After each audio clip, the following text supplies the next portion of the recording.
So, I'm sure you've all seen the headlines about a young black girl being strip searched in school for quote unquote smelling of weed. Let's talk about it. There's so many questions and thoughts that when I first heard about this story, I just kind of thought, like, how has this happened? Who allowed this? Who permitted this?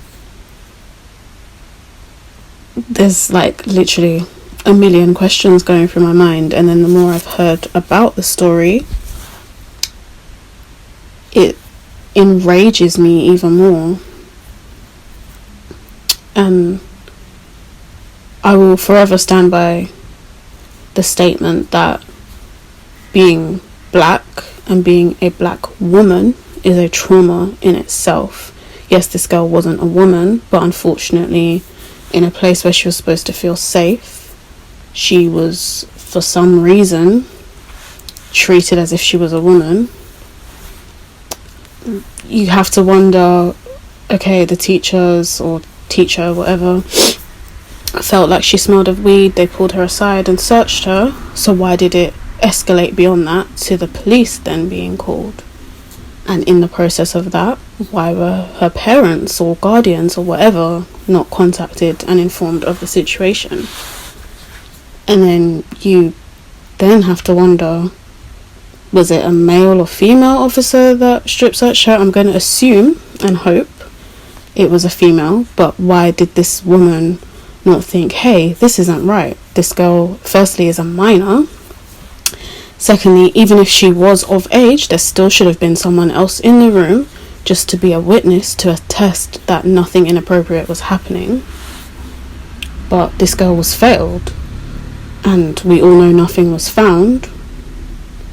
So you have to kind of... It just draws a blank in my mind. Like, I can't fathom how this happened in this day and age. And I know, of course, it's racism, point blank. There's no other excuse for it. And I feel like black women or black girls experience another level of racism. I'm not saying it's above black men, but it's different in a way. And the fact that she wasn't even given basic dignities just to at least even just have someone there. Why did she need to be strip searched to the point where she's completely naked in front of these people as well? I can't imagine what would have been going through her mind, the trauma that she's now having to live with. As I've heard in her statement through her solicitor, she said there's not a day going by that she's not screaming. And is she even able to sleep at night? And then I just keep thinking, what would have been going through her head in that moment as well? Like, they've given this girl trauma that she's never going to get over for the rest of her life. And it's so many layers to it as well. There's the embarrassment of being naked in front of people, the embarrassment of being stripped while you're on your period.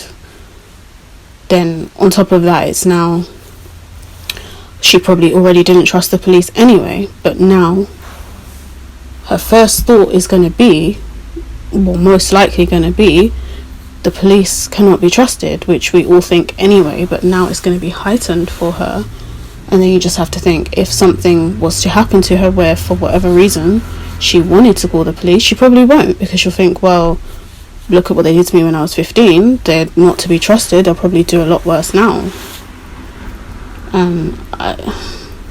know this is kind of all over the place, but honestly, I just had to express these thoughts because I just can't understand how this happened and how the school let it happen.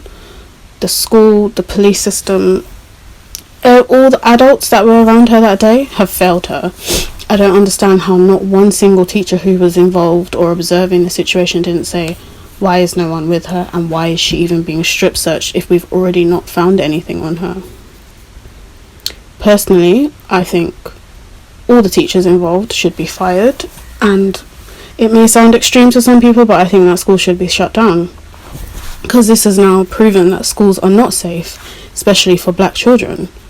Because imagine as a parent in general hearing this story, or being that girl's parents. You've sent your child to school, someone suspects that she smells of weed, and somehow she ends up being strip searched. Like, I would never want to send my child to school again if that happened to my child, or even hearing this story. I don't even have kids, and I'm just thinking, like, yeah, I can't even get the words out properly to articulate how I feel, but it's just mad. And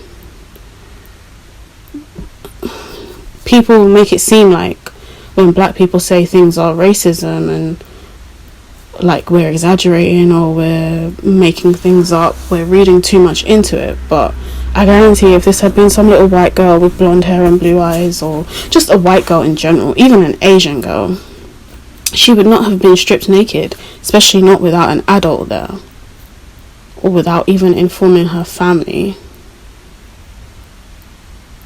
Like, it's just astonishing, honestly. And you read these stories and you think, people say we should trust the police, but how can we trust the police if this is what they're doing to innocent children? And not just innocent children, there's innocent adults who are being, as we all know, they're being killed recklessly. Whether people want to say, oh yeah, the person did this, or they looked suspicious, or they acted suspicious, it's like, well, how do you think someone's going to act if the police is coming towards you? You can get arrested for supposedly resisting arrest, but that's just a natural reaction, right? You touch a police officer telling them, stop touching me, they then tell you, if you touch me again, I'm going to arrest you for assaulting an officer.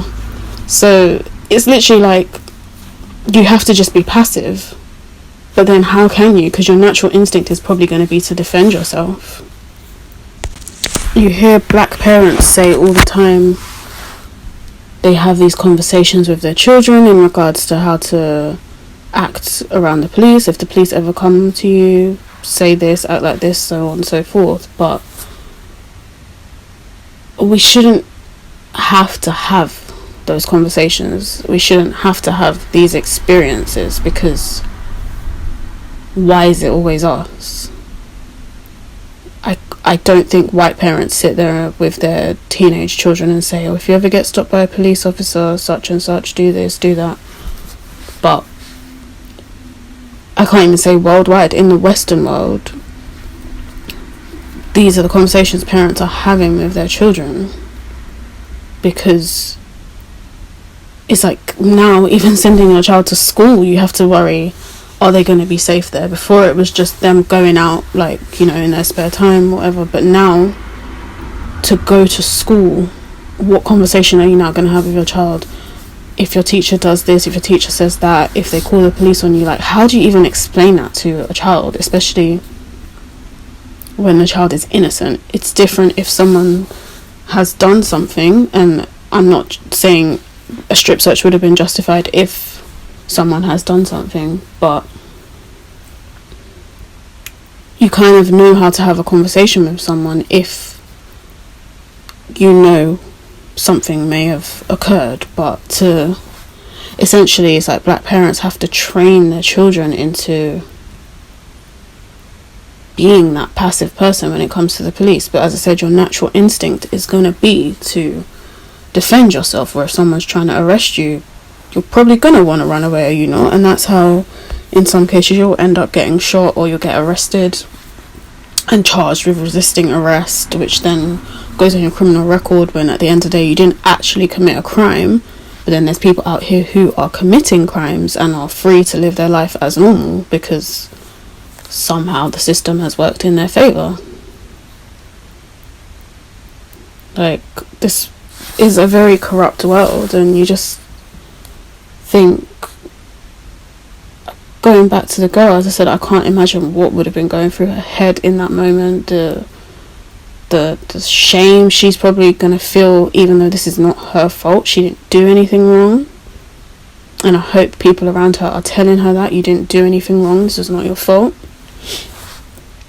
But yeah, I just had to get this off my chest. And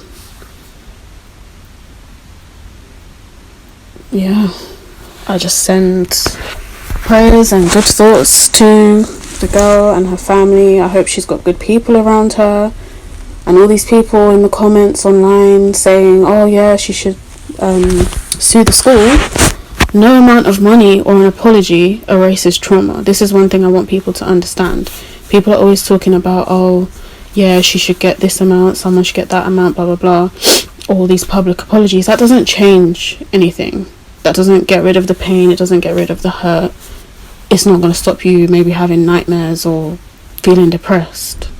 So people really need to understand that and understand it's not about money. Money's not going to get rid of it. Money's not going to solve the problem. But yeah, tell me your thoughts if you have any. Feel free to disagree if you want, but yeah, let's talk about it.